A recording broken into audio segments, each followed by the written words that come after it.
Hi, psych students. Here we are again. I'm going to go through the first few slides of the biomedical therapy. As we get into drug therapy, this is often used in conjunction with psychotherapy, but it has to be done appropriately and accordingly, and under a doctor's care who is familiar with enough psychology to understand how the effects will how changes come long term, because the idea is not that we want to be on a medication the rest of our lives. And so we do know that biomedical therapy alters brain functioning, but maybe that has to be done. If you had a problem with insulin and you didn't produce enough, I don't think any of us would have a problem going to a doctor saying, hey, I need insulin.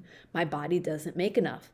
If you don't have enough serotonin, you need to make more, and you need a drug to help you do that. But the idea is maybe the drug gives us the boost to get our brain functioning normally, and then we make those choices, those lifestyle decisions, the thoughts about how we respond to situations and the feelings that we have, how then that changes. So do know that biomedical drug therapy does alter the brain functioning, but sometimes that has to happen.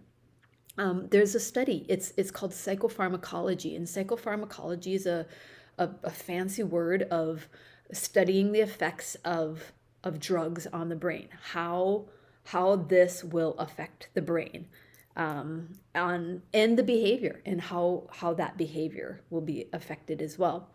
So some factors to consider with drug therapy.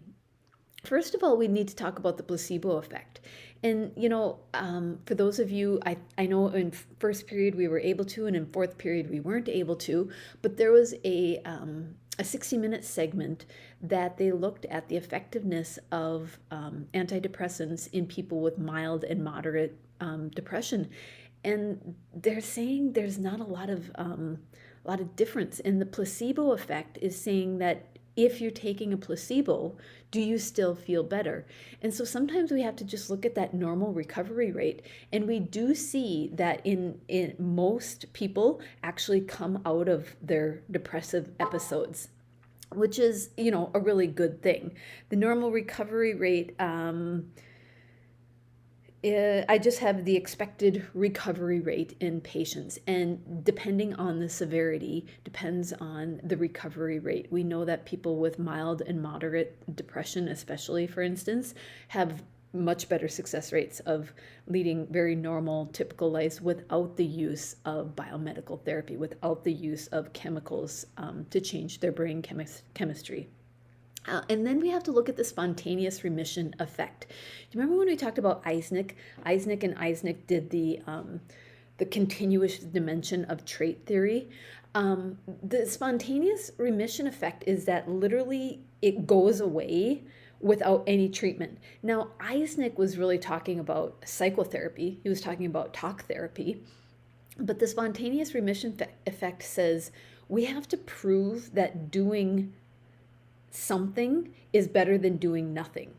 Um, doing doing something is more effective than doing nothing. Meaning, might it just go away on its own? Might it just disappear on its own? Whether because of some other life event, whether because of just who knows what, maybe a change of thought, maybe a change of lifestyle, whatever it happens to be. And so what Eisner said, and he did a big study, like a big 7,000 cases or something, and he showed that especially, and again, this is on depression, people who did nothing were just as likely to go into the remission of their depression as people who did something. And so there again, do we want to put a chemical in our body that changes our brain if maybe not doing that could have the same results? And that's a question that you really need to ask your doctor. That's a question that you need to really ask yourself. And if you're going to go into psychology, that's really something you have to weigh.